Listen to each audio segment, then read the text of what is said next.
Kalika studio Ara.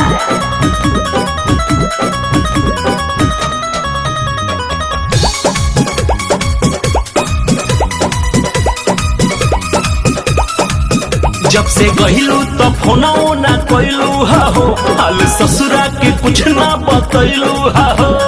का हो भुला गेलू? ऐसन बात नहीं है। हाँ जब से गहिलू तो फोना ना कोइलू हो, हाल ससुरा के कुछ ना बतैलू हो।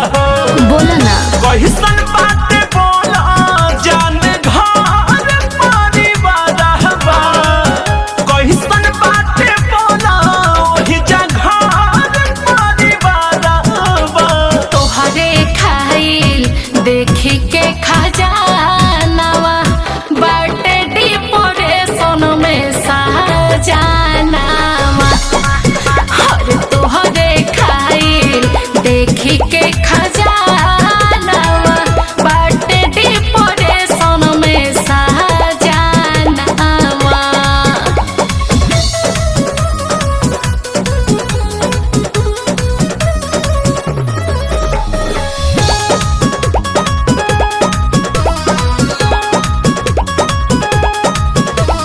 ढेर नहीं हरवे में अइहा होई जे ढेर परेशानी। अच्छा करी हो ना चिंता रखेला, अभियो तैयार हम पानी बुझलू।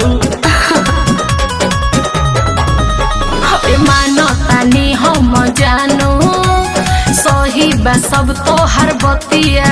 कैसे डुबाइए के आई बाबू माही के इज्जतिया। सुन लो ठीक ठाक से रही हाँ, कब छोड़ी हाँ ना फजाना बा। ठीक ठाक से रही हाँ, कब छोड़ी हाँ ना फजाना बा। तोहरे खाइल देखी के खजानावा बाटे डिपोरेशन में साजानावा। हर तोहरे खाइल देखी के खजानावा बाटे डिपोरेशन में साजानावा।